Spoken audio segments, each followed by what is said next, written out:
మీకెలా తెలిసిపోయిందండి? అంటే మా బామ్మ చెప్పింది. శోభనం గదిలో అనుభవం మగాడైతే మామిడి పండు పిసుక్కొని తింటాడు, అదే లేనివాడైతే మీలా ఇలా అరటిపండు ఓపిగ్గా ఒలుచుకొని తింటాడు అని.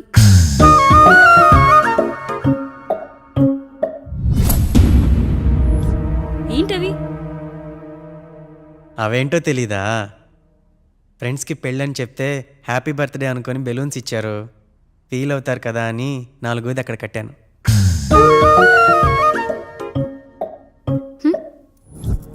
వచ్చాడు. పిల్లల గదిలోకి వెళ్ళారండి. మీరెంత ఏంటి ఇంత రాత్రి అయినా ఇంకా పడుకోలేదా? మీరు లేనిది ఎప్పుడైనా పడుకున్నామా అన్నయ్య? అందరం కలిసే కదా పడుకునేది మావయ్య. సరే అందరం పెద్దోడి గదిలో పడుకుందాం. ఈ రోజు వాడి శోభనం కదా, అసలే కొత్త. పక్కనుంటే ధైర్యంగా ఉంటుంది. పక్క నుండి దగ్గరుండి జరిపిద్దాం, పదండి.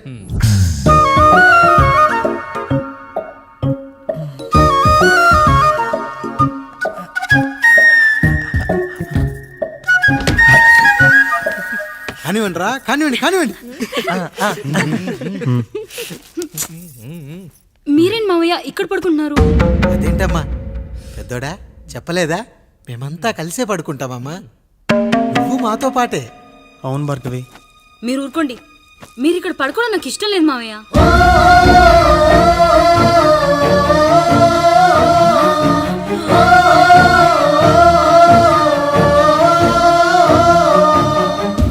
అదేంటమ్మా అలా అంటావు? ఎన్నో చూసాం, ఎన్నో చేశాం. దుక్కి దున్ని కోత కోయకుండానే ఈ విత్తనాలన్నీ మొలకొచ్చాయంటావా తల్లి? అవన్నీ నాకు తెలియదు మావయ్య, మర్యాదగా బయటికి వెళ్ళండి.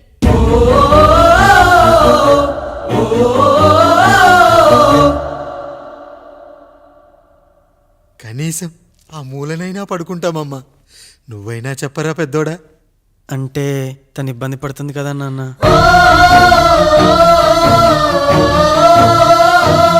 నువ్వు కూడా ఏంట్రా, పిల్లలేదో ఆశపడుతున్నారమ్మా. ఒక్కసారి ఆలోచించమ్మా. మావయ్య మీరు బయటికి వెళ్తే మేము తలుపులేస్తాం.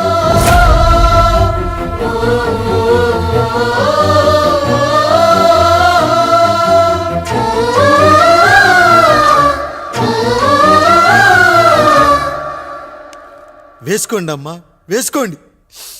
తలుపులు వేసుకోండి.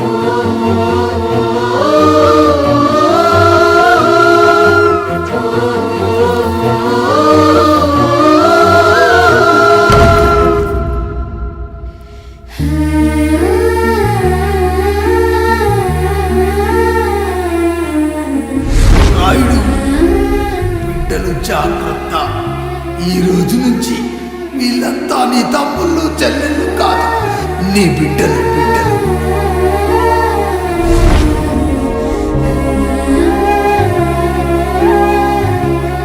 జానకి, ఏమండి? సావిత్రి, ఏమండి?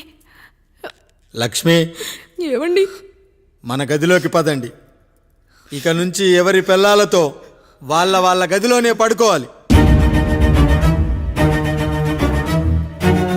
ఇది ఈ రోజు నుంచి ఈ వంశానికి రాస్తున్న కొత్త శాసనం.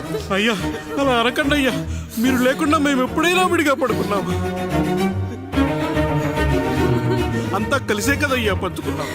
వెళ్ళరా వెళ్ళు, నీకు భార్య ఉంది, నీకు పడగది ఉంది. వేసుకోండి, మీరు వేసుకోండి, తలుపులు వేసుకోండి. మీరు కూడా ఏంటండి పిల్లలేదు? చిన్న పిల్లల వాళ్ళని ఉయ్యాల్లో ఆడించేటప్పుడు పక్కనే ఈ నాన్న కావాలి, బడికెళ్ళేటప్పుడు పక్కనే ఈ నాన్న కావాలి, గుడికెళ్ళేటప్పుడు కూడా పక్కనే ఈ నాన్న కావాలి. కానీ శోభనం గదిలో మాత్రం పక్కనే ఉంటానంటే బరువయ్యాను జానకి, బరువయ్యాను.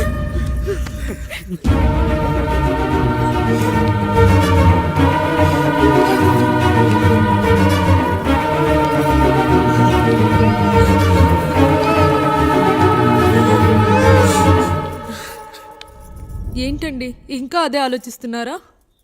ఎలా మర్చిపోగలను లక్ష్మి? జరిగింది ఏదో జరిగిపోయింది, మీరు బాధపడకండి. ఎంత మాట అన్నాడో చూసావా? నా భార్య ఇబ్బంది పడుతుంది, బయటికెళ్ళండి నాన్న అన్నాడు. వాణ్ణి ఎలా పెంచాను, చదువుకుంటే పై చదువులకు వాడు వేరే ఊరు వెళ్ళాల్సి వస్తుందని చదివే మాన్పించేశాను. జ్వరం వస్తే ఆ మాత్రలు చేదుగా ఉంటాయని నేనే మింగాను. నోరు తెరిచి అమ్మ కావాలన్నప్పుడల్లా ఎంతమంది అమ్మల్ని ఇచ్చాను. నాన్న అన్న ప్రతిసారి నాన్నల్ని ఇవ్వలేకపోయానని వాడికి నా మీద కోపమో ఏమో జానకి. నిజమేనండి, మనమంతా ఇలా లేమే. మన కుటుంబానికి దిష్టి తగిలింది. మా నాన్న మరణంతో ఆస్తిపోయి తమ్ముళ్ళతో నడి రోడ్డున పడ్డప్పుడు ఇలాంటి కష్టాన్ని మొదటిసారి అనుభవించాను. అన్నయ్య అన్నయ్య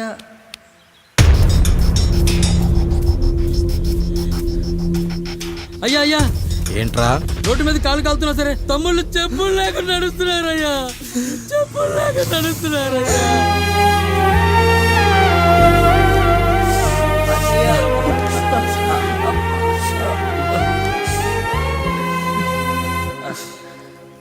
చెప్పులు లేకుండా నడుస్తుంటే కాళ్ళు కాలుతున్నాయట్రా.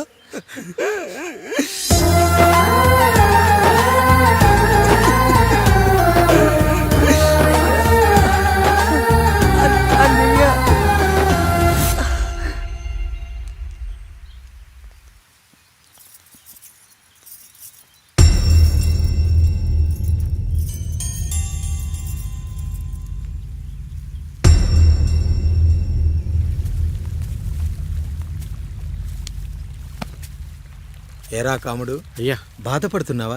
పెళ్ళేమైనా చేయమంటావా? వద్దులేండి అయ్యా, నాకు ఇది ఉందిగా చాలు. దీంతో నేను ఎలాగోలా సరిపెట్టుకుంటాను. దీనితో పాటు జీవితంలో నీకు ఓ తోడు కావాలి. రే గంటోడా, అయ్యా, ఇక నుంచి కష్టాల్లో సుఖాల్లో వీడికి అన్నీ నువ్వేరా. మీరు శాసించాక నేను వేరే ఏదైనా ఆశించగలనా పెద్దయ్యా?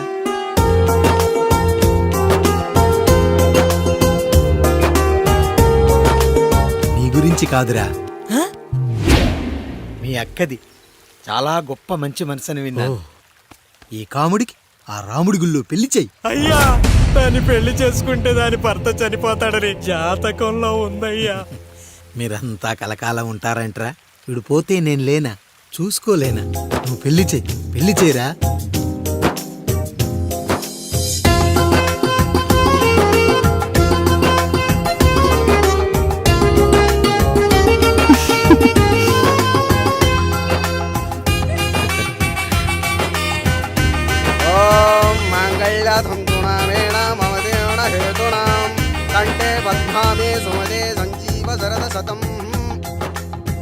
అయ్యా, ఏంట్రా?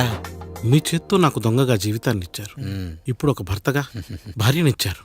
అదే బంగారు చేత్తో ఒక్క ముడివేసి పెట్టండి అయ్యా. మీ నీడను మేము చల్లగా ఉంటాం. రెట్టలకు పిట్టై లోలోనే దాచే అందం, మట్టలకు చెట్టై పట్టుంచే సంబంధం, చుట్టలకు పిట్టై దాచుంచే ఓ సుమగంధం, గట్టుపై తొట్టై నీరిచ్చే అనుబంధం, సిగలో చుండ్రల్లే లోతైనది బంధం, దులిపే బలమున్నా అది రాలిపోని నేటి సంబంధం. ఏంటి బుజ్జి, ఏమైంది? పండు, నీకు పెళ్లి చేసిన మరుక్షణం నీ భర్త చనిపోతాడని జాతకంలో ఉంటే ఆయన నన్ను నీకిచ్చి పెళ్లి చేశారు. నేను పోతే నా భార్య పరిస్థితి ఏంటయ్యా అని అడిగితే నేను లేనారా అన్నారు. ఆయన చేసిన త్యాగం మామూలు త్యాగం కాదు. ఒకవేళ పొరపాటున నాకేమైనా జరిగితే? అయ్యయ్యో, అంత మాట అనకండి. మీరు వేరే చెప్పాలా? మొన్నటిదాకా తమ్ముడు, ఇప్పుడు ఈ కాముడు, తర్వాత రాయుడు. ఒరేయ్ కాముడు, పెళ్ళైన దగ్గర నుంచి మీరు సరదాగా గడిపిందే లేదు. మీరిద్దరూ సరదాగా హనీమూన్కి వెళ్ళిరండి. ఏ ఊటీకో కొడైకెనాల్కో. ఇదిగో టికెట్లు. అయ్యా, మీరు దేవుడయ్యా. ఇక్కడ పనులాగకుండా నువ్వు ముందుగా వెళ్ళిరా. నువ్వు తిరిగి వచ్చిన తర్వాత పండు వెళ్తుందిరా. అయ్యా, ఒక పని మనిషిని మీరు ఇంతగా ఆదరిస్తున్నారయ్యా. నువ్వు పని మనిషి ఏంటి పండు? నీలాంటి స్త్రీమూర్తిని ప్రతి మగాడు అమ్మలా చూసుకోవాలి. ఇక నుంచి నా బిడ్డలు నిన్ను అమ్మా అని పిలుస్తారు, అమ్మలా చూసుకుంటారు. ఏమంటావు జానకి? రెట్టలకు పిట్టై లోలోనే దాచే అందం, మట్టలకు చెట్టై పట్టుంచే సంబంధం, చుట్టలకు పెట్టై దాచుంచే ఓ సుమగంధం, ఎంత బాధగా ఉంటుంది అన్నయ్యకి ఇంకెంత బాధగా ఉంటుంది. సిగలో చుండ్రల్లే ఈ బాధ నా బాధ కాదట్రా. దులిపే బలమున్నా అది రాలిపోని నేటి సంబంధం.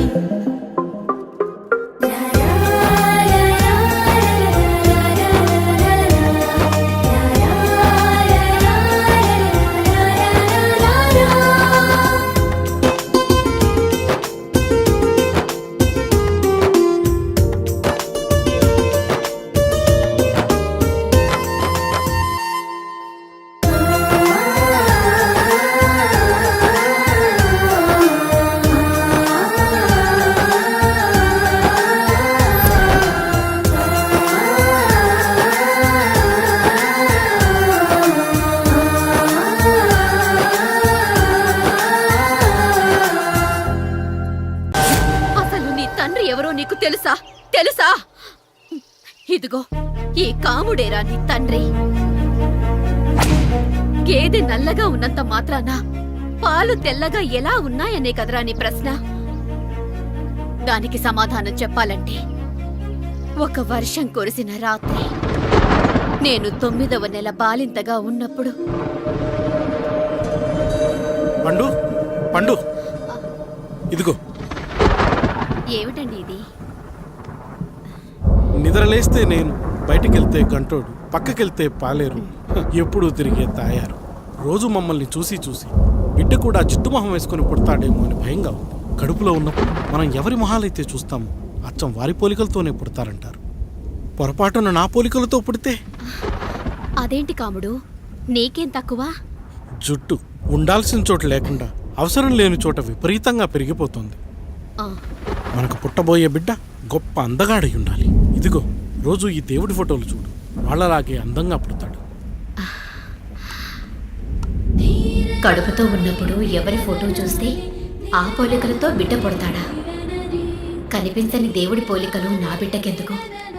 ఈ ఊరికి దేవుడు రాయుడు. నా బిడ్డ ఆయనలాగే పుట్టాలి, ఆయనలాగే పుట్టాలి.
ఏంటి పండు ఇలా వచ్చావు? అయ్యా, తప్పు జరిగిపోయింది పెద్దయ్యా. ఏం జరిగింది? అసలే నువ్వు ఒట్టి మనిషి కూడా కాదు. ఒక్కసారి ఇటు చూడండి అయ్యా.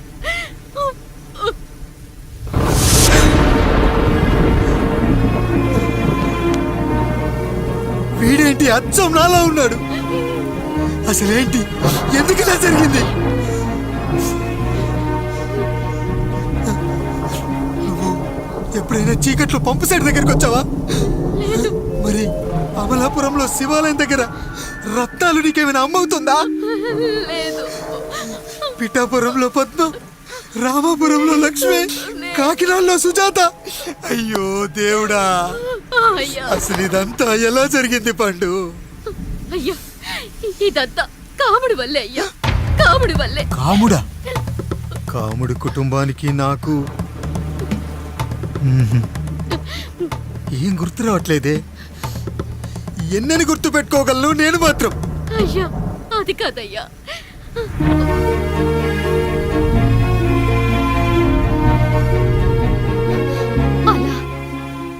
రోజు మీ ఫోటో చూసి చూసి అచ్చం మీలాగే పుట్టాడు. అయ్యో, నా పోలికతో బిడ్డ కావాలనుకోవడం ఏంటి పండు?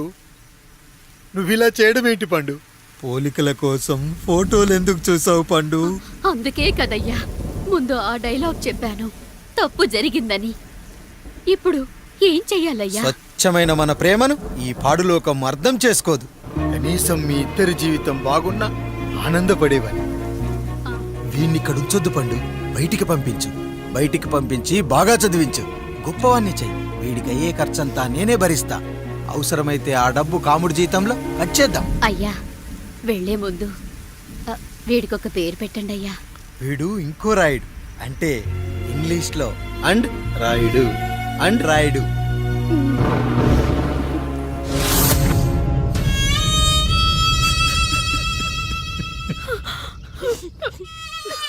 ఇది రా నీ కథ, నా గతం. నిన్ను చదివించడం కోసం ఆయన మీ నాన్న జీతంలోంచి నెలకి 3,000 4,000 కోసేసిచ్చేవారు. అప్పుడు ఆయన పడిన బాధ పగవాడు కూడా పడకూడదు. చూసావారా, దేవుడు లాంటి పెద్దయ్యని అనవసరంగా అనుమానించడం ఎంత పెద్ద తప్పు చేశావో అర్థమైందా? ఒకడు నిమ్మకాయ పెట్టి పసుపు వేసి ఉప్పు కలిపి పులిహోర చేయొచ్చు, కానీ ఆ పులిహోర ఎప్పటికీ దేవుడి ప్రసాదం. నువ్వు ఆ దేవుడి ప్రసాదం. ఇక ఆయనే మీ నాన్న. చూసావా అమ్మా, ఈ రోజు నుంచి నాకు 3 అమ్మలు 2 నాన్నలు. నీకు మాత్రం ఒక్కడే భర్త, నాన్నకు మాత్రం ఒక్కటే భార్య. మా నాయనే. అయ్యా, బిడ్డను ఒక్కసారి ఎత్తుకొని తిప్పండి అయ్యా. బాబు, నాన్నా,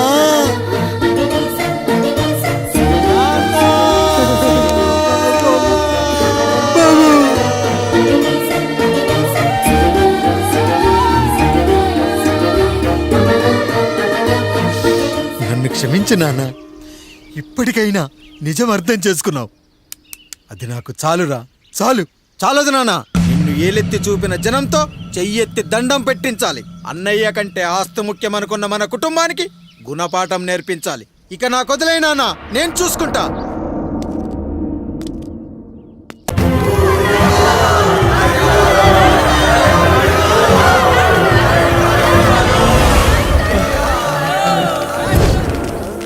ప్రజల్లారా, నా బిడ్డల్లారా, నా జీవితం మీకే అంకితం. మళ్ళీ జన్మంటూ ఉంటే మీకోసం తిరిగి వస్తాను.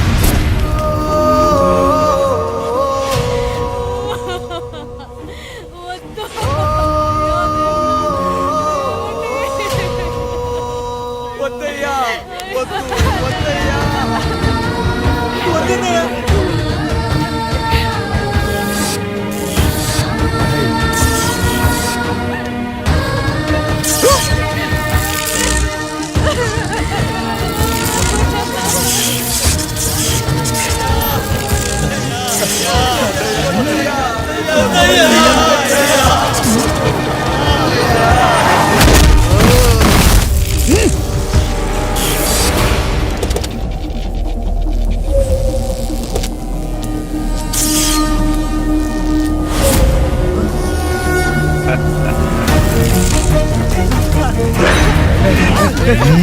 వదలరా.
వేయడానికి ఎవడొస్తాడు?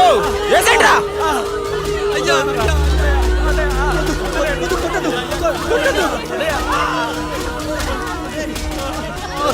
కష్టం వస్తే ఒక్కసారి నాన్న అని పిలవరా, ఆ సమాధిలో చైనా లేచొస్తా.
లేచి నిలబడండి, కొట్టండి, గట్టిగా కొట్టండి, కసితీరా కొట్టండి.